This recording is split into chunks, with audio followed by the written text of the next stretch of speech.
Our first speaker is Shana Jones. She is an associate public service faculty at the University of Georgia and manages the Planning and Environmental Service Unit at Carl Vinson Institute of Government.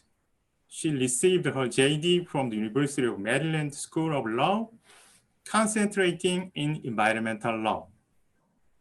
Today, her topic is a comprehensive understanding of the Green New Deal of the United States.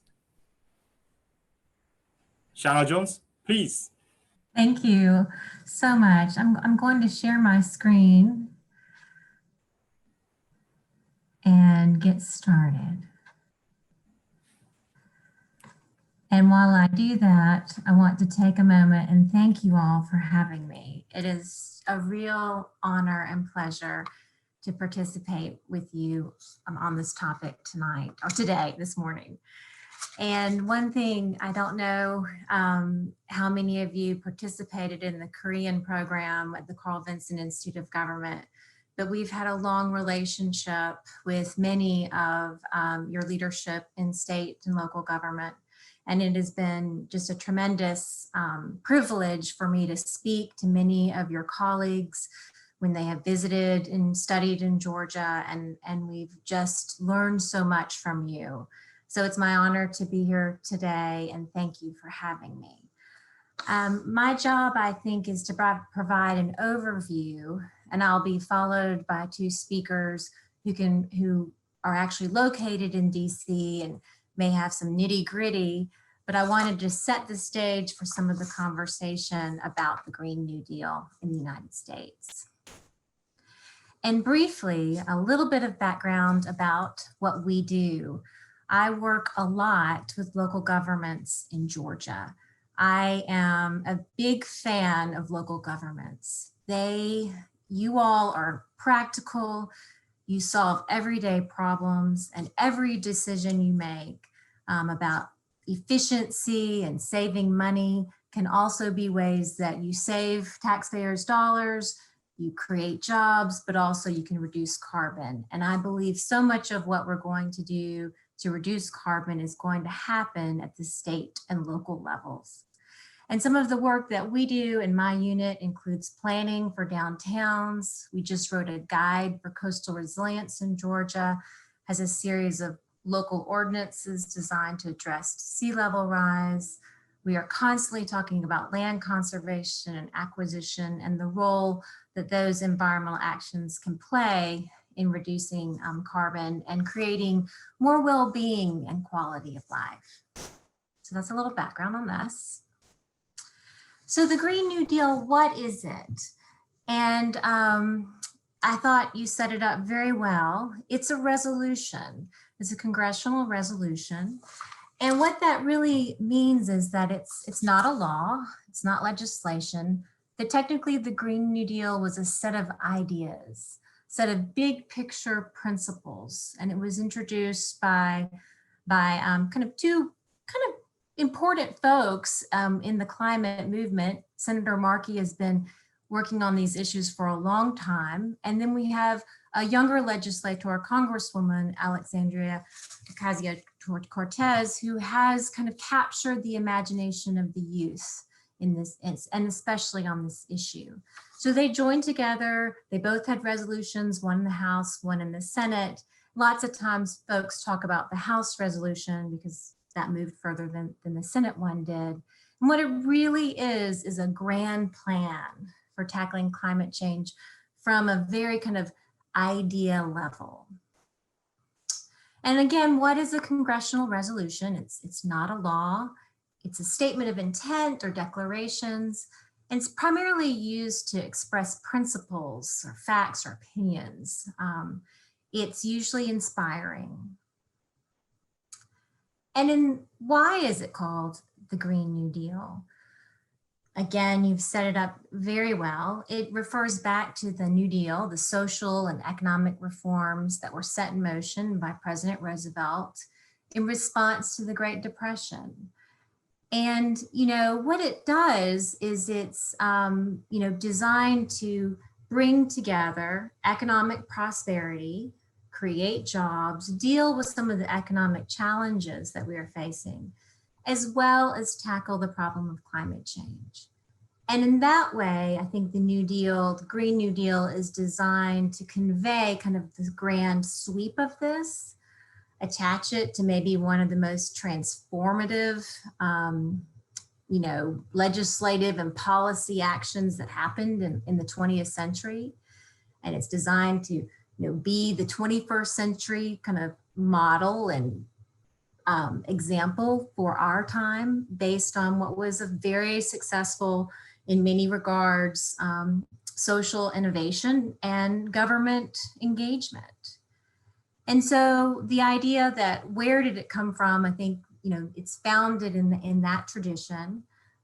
Thomas Friedman is a very famous American journalist, and he's often credited as being kind of the first to use the phrase Green New Deal, although maybe he might have been the first to publish it widely and have an audience. But it's the idea that we have an opportunity in the 21st century to create a new industry, and by doing that, create new jobs. And so he, really was the one we can arguably credit for that idea. So it's designed to address climate change, but also economic inequality. And again, a lot of, I think, the ideas behind it that are kind of the concept is that it doesn't envision, it's not just one law or one single piece of legislation or one agency. It is a broad swath. The New Deal was a series of public works programs and a series of financial reforms. And there was a Civilian Conservation Corps, and there was a Public Works Administration, and we had Social Security, and all kinds of very large, very important reforms. Folks worked on bridges and dams and schools. And so the idea of this is not one single area of work, but a very broad, cross-cutting social kind of engagement. But where did this Green New Deal come from, at least kind of the scientific foundation? So briefly, I just wanted to, introduce where some of the factual basis that the Green New Deal is based on. Certainly, the United Nations Special Report on Global Warming was one document. And so that's referenced in the Green New Deal. But also the United States has an agency called the US Global Change Research Agency, and they produce what we call the National Climate Assessments. They're very, very important documents. A lot of science goes into them, a lot of consensus building, a lot of thought. And the fourth National Climate Assessment has been, there's 2 volumes, but very important, at least in my work, of informing kind of what is happening, where do we plan to, what is expected, and what the science needs to help us decide where to plan to and what may happen. So these are the foundations that obviously are very highly trusted with most scientists and policymakers. And these are the 2 things that the Green New Deal relied upon. And so what are the essential elements of the Green New Deal? They're big picture. So the first is that the goal that is set out in the Green New Deal is that the entire world, States, needs to get to net zero emissions by 2050. It's hard to believe that's only 30 years away. It sounds far, but it's really not. Something I talk about in the United States is most people here, when they buy a home, have a 30-year mortgage. So they get a loan and they're going to pay off their mortgage in 30 years. That's very common here. Well, the idea is that by the time you pay off your home, we'll be in 2050 if you bought a home today. And I think thinking about things like that really bring it to home for people who have a harder time thinking in a 30-year horizon. Sometimes putting it in very ordinary terms like that helps people see, you know, this is coming sooner than we think. And just like I might plan to buy a home, these are the kinds of plans we need to make as a society. And so the goal is set for 2050. And the idea is the United States must take a leading role in meeting this goal. And the reason stated in the Green New Deal is an acknowledgement of the United States' role in contributing to carbon emissions, but also, you know, a celebration of the United States' capacity as a technology leader, as an innovator, and as a nation that could do a whole lot because of the tremendous intellectual and financial resources that we have.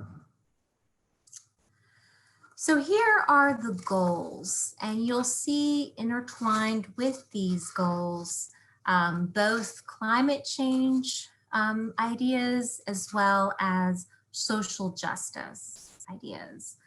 So the first one states, you know, the goal is to achieve net zero greenhouse gas emissions through a fair and just transition for all communities and workers. And it's something I certainly heard stated in what you all are thinking about with your New Deal.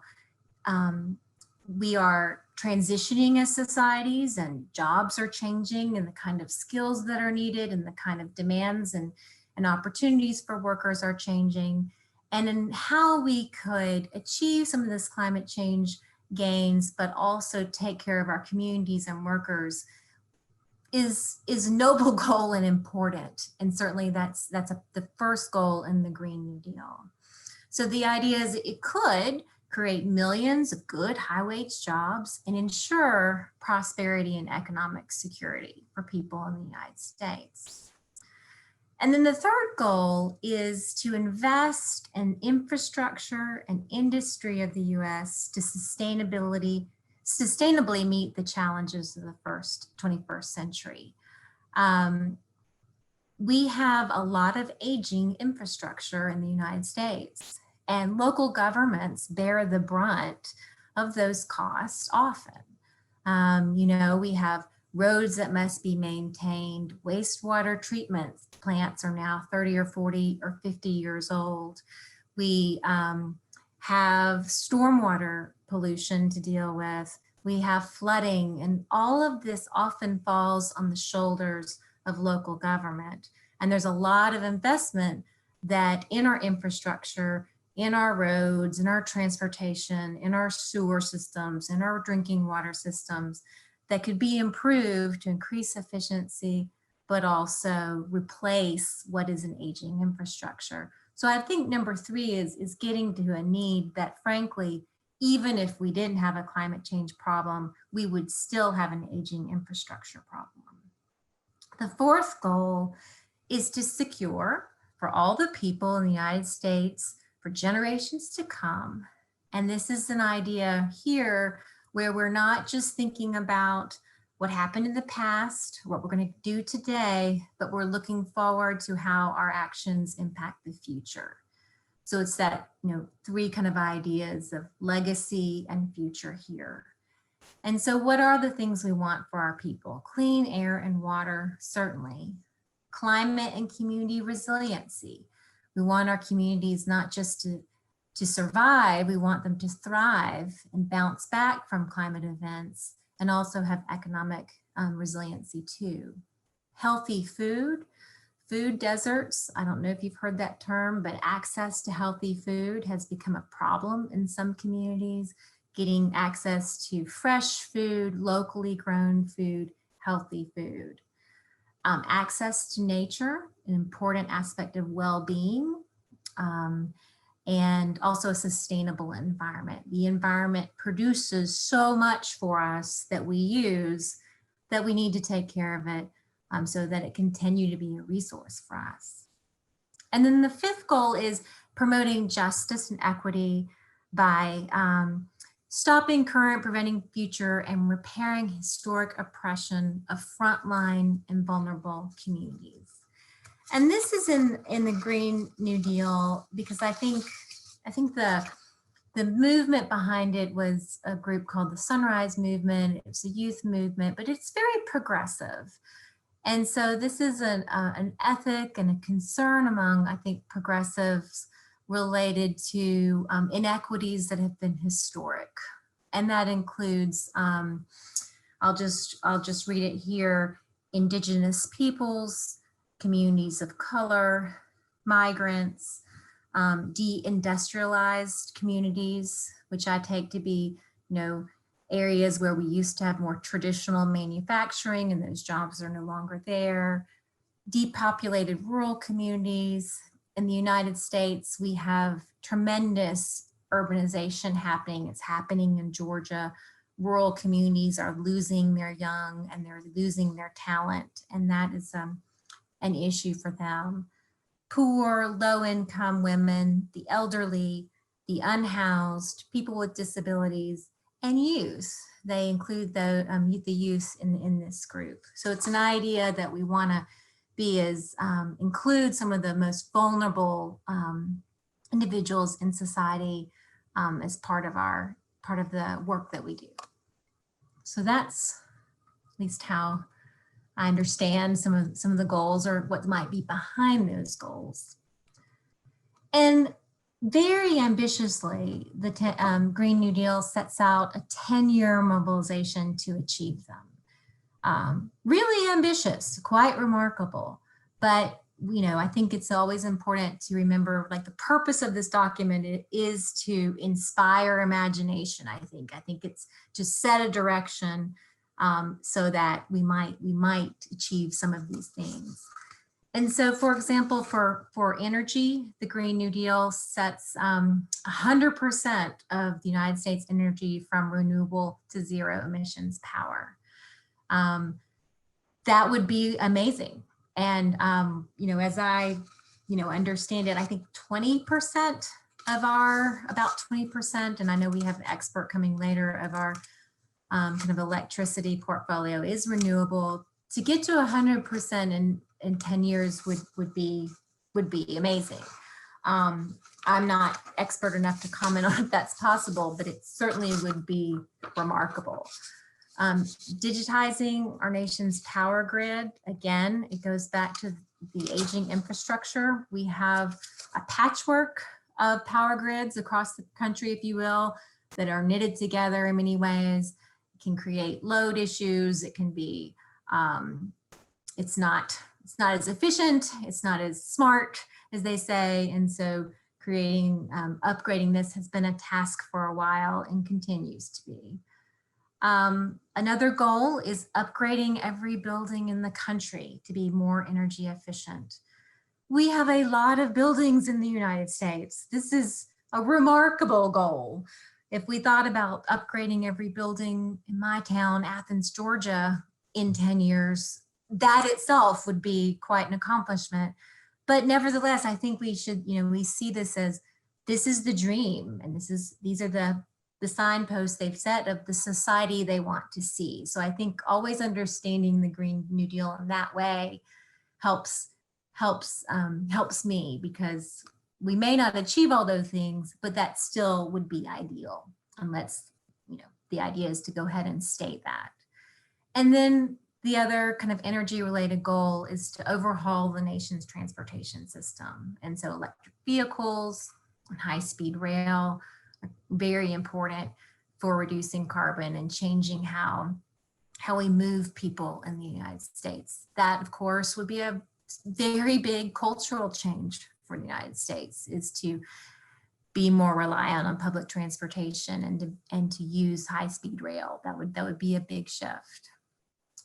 The social justice goals are just as important.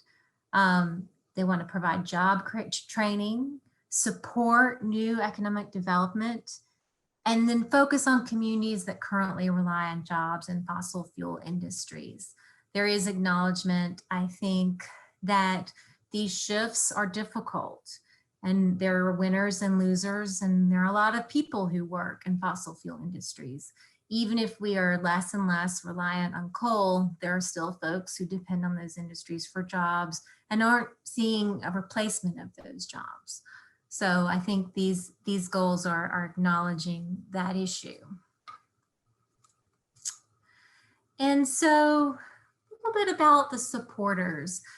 At the Institute of Government in Georgia, I work with progressives, I work with conservatives, I work with any elected official or government, local government staff member.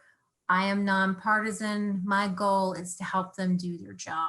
And my experience has been local government folks are super practical, and they all want to save money, and they all want to solve problems. And so my role is not to endorse any of these policies, but to explain them. But I will say, I think it's important for you all to understand that the Green New Deal is considered a progressive liberal policy or a proposal.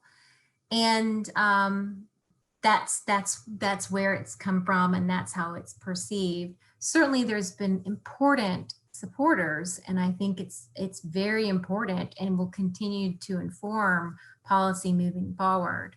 And it's had important supporters such as the U.S. Conference of Mayors and others. And I think going back to some of the earlier words made in the introduction is that, you know, certainly this has influenced the presidential campaign. Again, some of the speakers may talk a little bit more about President-elect Biden, but it has certainly informed his climate policy. And while his climate policy is more moderate than I think what some of the Green New Deal folks would want to see, it's still very ambitious for a presidential candidate platform. And so his plan is called the the Biden Plan for a Clean Energy Revolution and Environmental Justice.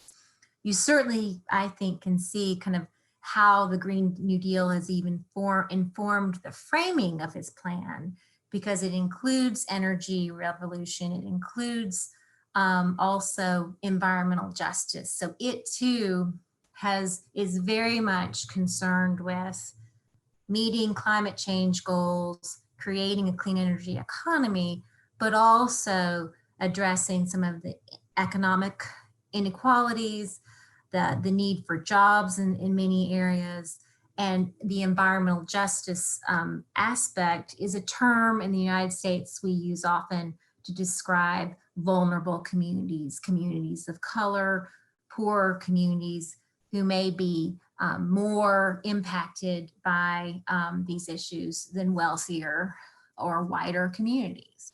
So you can even see just in the title how the Green New Deal has certainly informed it.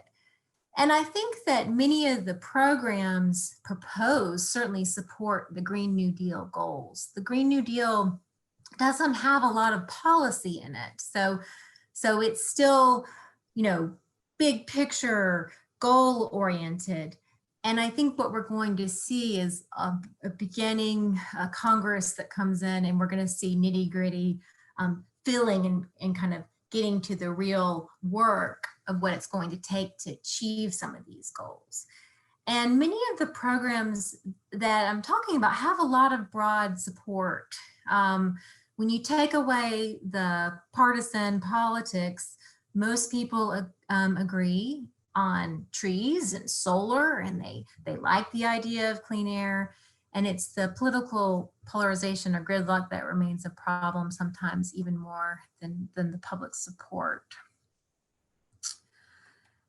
And I think hopefully I'm not going over and I'm doing well on time, but I think the last thing I just wanted to say is talk a little bit about the important role, kind of the structure of US government and how environmental law works here, and how it happens. I mean, certainly we have a federal system, state system, and local government here. So we have 3 levels of government. And we often think about legislation, the federal government leading the way and trickling down, and the state does what the federal government says, and then local governments do what the state says. And that often happens. But just as much, we have a government, hopefully, where ideas trickle up. And that even though we have not passed significant climate legislation in the United States yet, not really, we certainly have a lot of innovation happening at the local level and at the state level. And so I think just as important when you're thinking about what's happening in the United States as what the US government does, it's just as important to know what California is doing, or, you know, innovative cities like Atlanta are doing, because they can make so many gains. And actually what they do often informs what happens at the federal level. So, you know, it's a two-way street. We have wonderful, I think the term of art we often use in at least legal circles is laboratories of democracy. Having this many levels of government in the United States can be extraordinarily complex. It can be inefficient. It can be duplicative. It can go at each other and conflict. Nevertheless, you get a lot of innovation, policy innovation. So approaches that might work in Georgia. Georgia has a very strong solar, actually, large scale utility solar is quite strong in Georgia. And it's taken a different approach than maybe California has. Both may be valid, both may be effective, both may be different. And so you see a lot of policy innovation, I think, that that's really interesting, and potentially you'll see more of the federal government wanting to see happen in other places as well. And so with that, that's all that I have, because I wanted to, I think my job was to set the stage and kind of here's kind of the big picture, and let the following speakers fill it in. And certainly they should correct me and where I've gotten things wrong and add to or disagree. But I really am honored to be with you tonight, and thank you for this opportunity. Thank you, Shana Jones. You mentioned the Green New Deal was designed to address climate change and also economic inequality. That's very interesting to me. Good point. And here is a question. I tried to pick the most interesting question to all of us. As you mentioned, I think the final goal of the Green New Deal is reforming the way we live. In that sense, the Green New Deal should deal with lots of programs in various fields at the same time. So my question is how proposals of the Green New Deal are be able to compromise or combine the opinions from stakeholders when they built the resolution. That's the question for you. If I understand the question, is it how did the Green New Deal include compromise, or how will we compromise moving forward? I think I'll tackle the second one. All of you work in government. You understand that compromise is how it is. And so I think that the Green New Deal probably represents, here's ideal world from this perspective. And certainly there were some aspects of it that were criticized. I think that there were folks who thought that, for example, carbon sequestration is not endorsed in the Green New Deal. And I think a lot of scientists or policymakers would say that we will not reach these targets without some carbon sequestration or carbon capture technologies.